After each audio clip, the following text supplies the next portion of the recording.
How to fix Rusty's retirement keeps crashing on Steam.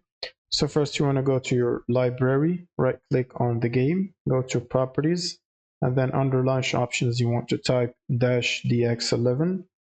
Then you want to go to installed files tab, and then you want to click on verify integrity of game files and wait for it to finish this process.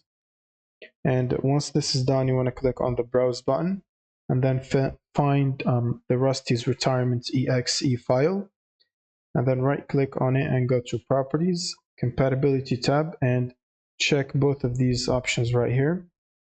Then click on OK. Now you can close this and then open up your GPU application. So if you have an NVIDIA GPU, you'll most likely use NVIDIA app. Then you want to go to drivers section and then check for updates and make sure to download and install the latest game ready driver.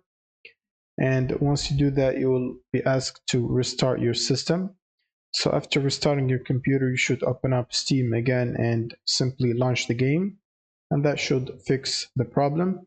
Thank you guys for watching and subscribe.